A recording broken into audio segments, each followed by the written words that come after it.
Hello everyone, myself Achal. Today we are discussing about the most important MCQs on food spoilage.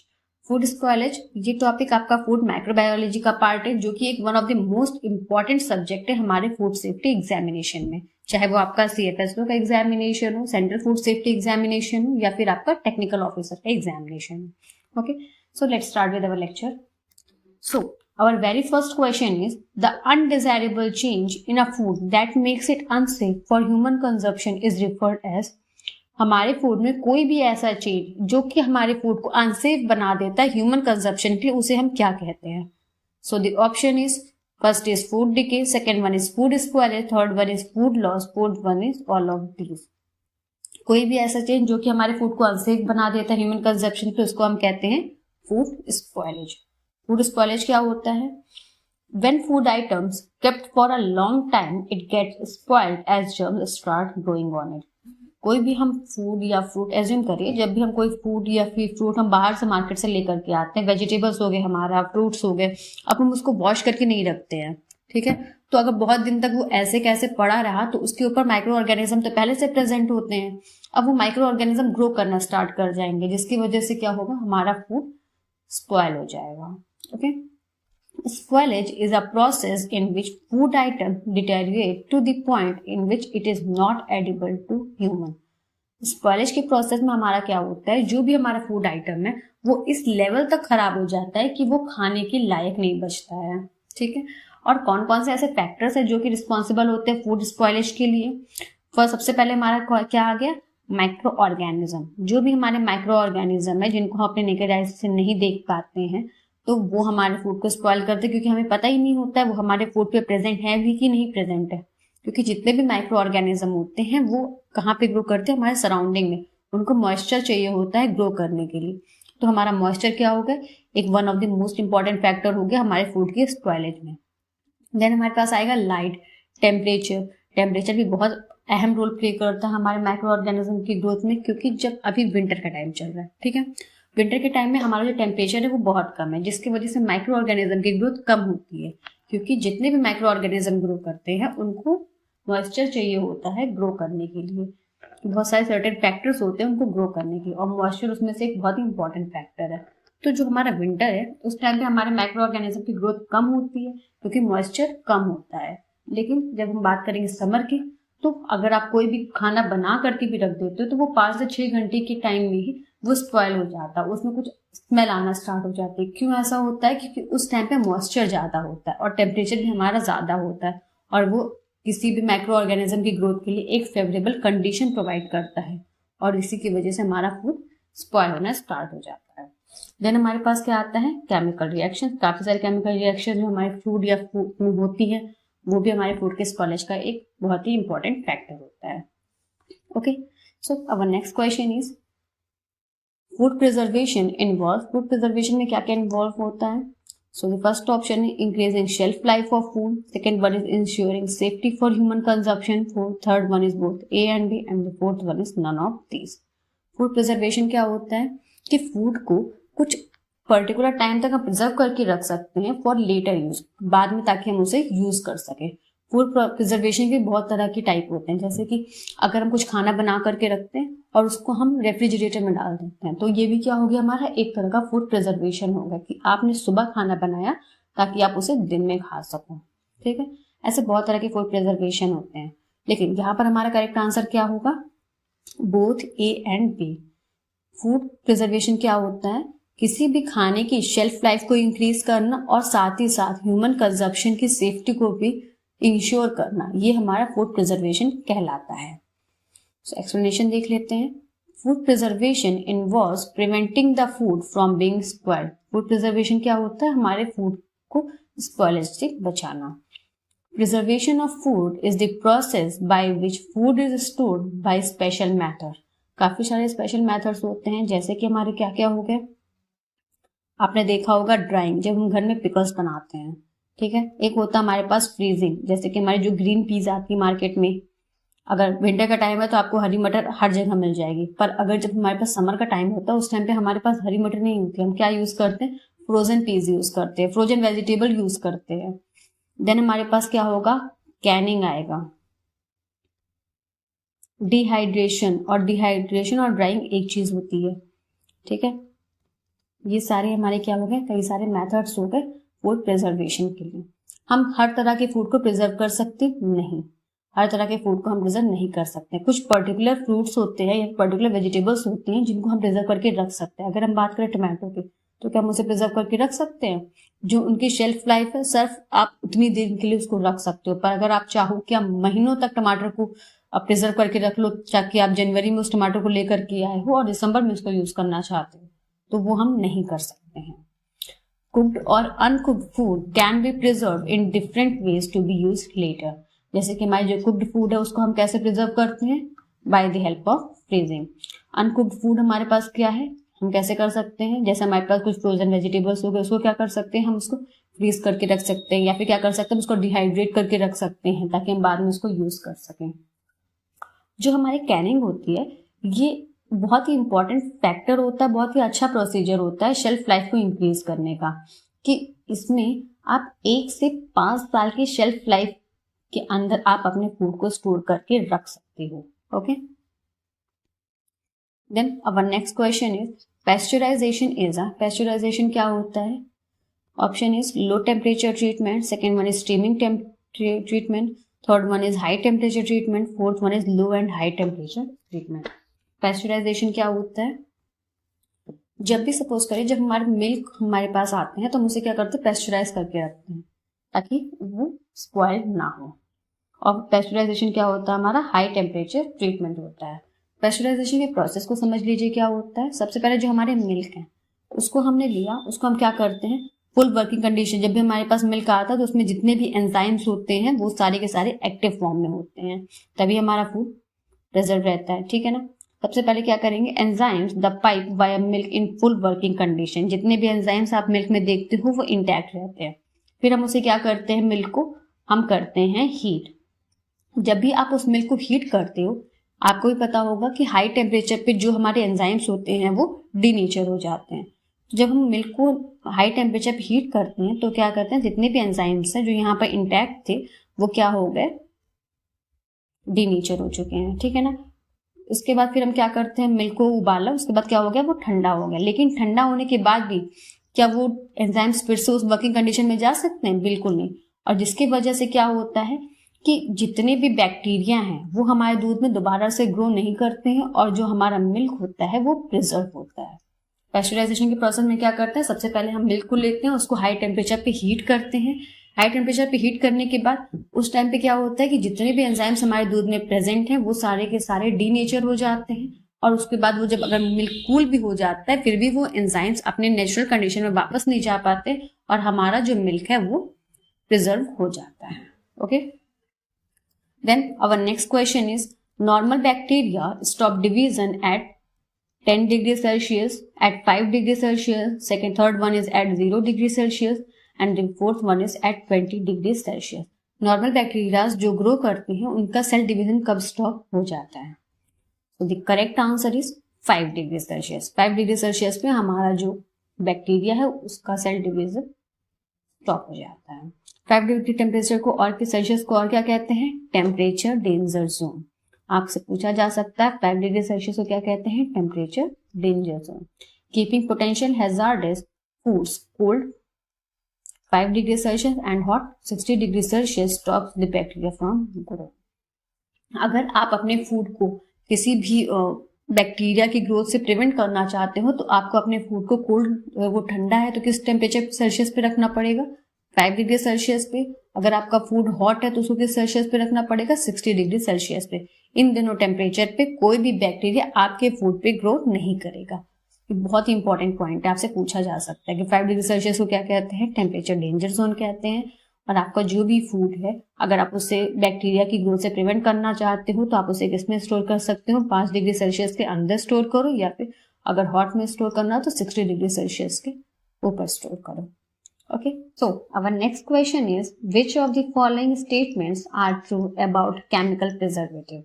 So the option is microbicidal or microstatic agents. Second one is chemical preservative often hazardous to human. Third one is sodium benzoate is a widely used preservative, and the fourth one is all of these. So the correct answer is all of this. ये जितने भी statements लिखे हुए हैं ये सारे के सारे ट्रू हैं एज पर केमिकल प्रिजर्वेटिव्स। जो हमारे केमिकल प्रिजर्वेटिव्स होते हैं वो माइक्रोबिसाइडल होते हैं। साइडल मतलब क्या हुआ, किल करना। कि जितने भी प्रिजर्वेटिव हमारे होते हैं ये माइक्रोब को, माइक्रो ऑर्गेनिज्म की ग्रोथ को किल करते हैं। देन माइक्रोस्टैटिक होते हैं। स्टैटिक मीन्स क्या हो गया, इनकी ग्रोथ को स्टॉप करता है। जितने भी माइक्रो ऑर्गेनिज्म हमारे आसपास प्रेजेंट है या फिर फूड में प्रेजेंट है उनको वो उनकी ग्रोथ को स्टॉप करता है। फिर सेकेंड पॉइंट क्या है, chemical preservative often hazardous to human. जितने भी केमिकल प्रिजर्वेटिव हमारे पास मार्केट में मौजूद है या हमारे फूड में यूज हुए हैं वो सारे के सारे हैजार्डस होते हैं। मतलब हैजार्डस मतलब हमारी हेल्थ के लिए नुकसानदायक होते हैं। कोई भी प्रिजर्वेटिव, काफी सारे प्रिजर्वेटिव तो कुछ इस तरीके के भी होते हैं जो कि कैंसर कॉजिंग होते हैं। इसलिए हम अपने फूड को जितना हो सके वो नेचुरली जिस फॉर्म में वो आया है उसी फॉर्म में लेना चाहिए। प्रिजर्व खाने को यूज करने के भी हार्मफुल इफेक्ट्स बहुत सारे हैं। Okay, then sodium benzoate is a widely use preservative. हम सोडियम बेंजोएट को भी प्रिजर्वेटिव की तरह यूज करते हैं। देन यहाँ पर एक्सप्लेनेशन देख लेते हैं। केमिकल सब्सटेंस दैट डिले और stop the growth of bacteria in food spoilage and discoloration are called food preservative. कोई भी ऐसा केमिकल सब्सटेंस जो कि हमारे फूड में बैक्टीरिया की ग्रोथ को रोकता है, फूड की स्पॉलेज को रोकता है, फूड की स्पॉलेज की वजह से जो डिस्कलरेशन होता है उसको रोकता है, उसे हम प्रिजर्वेटिव, फूड प्रिजर्वेटिव्स कहते हैं। अब क्या क्या होते हैं फूड प्रिजर्वेटिव्स, एग्जाम्पल में देखिए। बेंजोएट्स हो गया जो कि अभी इससे पहले हमने देखा, सोडियम बेंजोएट्स। देन सल्फेट्स हो गया, प्रोप्यूनेट्स हो गए, नाइट्रेट्स हो गए एंड सॉर्बेट्स। ये सारे के सारे हमारे केमिकल प्रिजर्वेटिव्स होते हैं। Okay, then next question is common food poisoning microbes are, so the option is Clostridium and Salmonella. Second one is Clostridium and E. coli. Third one is E. coli and Salmonella. Fourth one is Clostridium and Streptococcus. Food poisoning microbes कौन कौन से हैं, बहुत ही important question है। आपसे पूछा जा सकता है कि ऐसे कई सारे ऑर्गेनिज्म के नाम दे दिए जाएंगे और कौन कौन से ऑर्गेनिज्म फूड पॉइजनिंग होते हैं, क्वेश्चन में बहुत इंपॉर्टेंट होता है। So the answer is Clostridium and Salmonella. Clostridium और क्लॉस्ट्रीडियम से क्या होता है, क्लॉस्ट्रीडियम बोट्यूलिनियम, ये डिजीज कॉज करता है हमारा क्लॉस्ट्रीडियम, और जो सैल्मोनेला है वो हमारे टाइफाइड फीवर कॉज करता है। Salmonella cause salmonellosis and typhoid fever and paratyphoid fever. Typhoid fever में हमारे क्या क्या सिम्टम्स होते हैं, वाइट कोटिंग हो जाती है हमारे टंग पे, और किससे फैलता है, गंदे पानी में, सैल्मोनेला टाइफी के कुछ बैक्टीरिया या फिर जो माइक्रो ऑर्गेनिज्म प्रेजेंट है उसकी वजह से। और क्या क्या सिम्टम्स होते हैं, बॉडी पे रैशेस हो जाते हैं, लिवर एंड स्प्लीन के जो साइज होते हैं उसमें स्वेलिंग आ जाती है, और इंटेस्टाइन में हमारे क्या हो जाते हैं, अल्सर्स फॉर्म हो जाते हैं। और वहीं अगर हम बात करें सैल्मोनेलासिस की, तो क्या होता है, बैक्टीरिया जो कि डायरिया कॉज कर देता है, और क्या होता है, किससे फैलता है, कंटेमिनेटेड फूड से, और इसके कुछ कोर्स ऑफ टाइम होता है 10 to 15 डेज, जिसमें ये अपना अच्छी खासी हाई पीक लेवल पे होता है, और इन्फेक्टेड एनिमल से भी ये फैल सकता है। ठीक है, then our next question is which chemical is used to inhibit mould growth in bread. Mould growth हम सबने ब्रेड में देखी हुई है। जब भी हम अपने किसी ब्रेड को लेकर के आते हैं और वो 3 से 4 दिन अगर हमने उसको रेफ्रिजरेट किया या फिर नहीं भी किया, उस टाइम में भी मोल्ड की ग्रोथ हमें बहुत ही आसानी से देखने को मिल जाती है। और इस ग्रोथ को रोकने के लिए हम क्या कर सकते हैं, कौन से केमिकल्स को यूज करते हैं, benzoic acid, second one is nitrate, third one is sorbic and the fourth one is lactic acid. So the correct answer is sorbic acid are used. Okay, explanation देखते हैं। The most commonly used chemical preservative to prevent mould spoilage are the, सबसे पहले आते हैं हमारे propionates. कौन कौन से, specially calcium and sodium propionates. Then हमारे पास आते हैं सॉर्बेट्स, जिसमें क्या आता है, sorbic acid and potassium sorbate. Then हमारे पास आता है benzoates, parabens, methyl and propyl and acetic acid are used to inhibit mould growth in.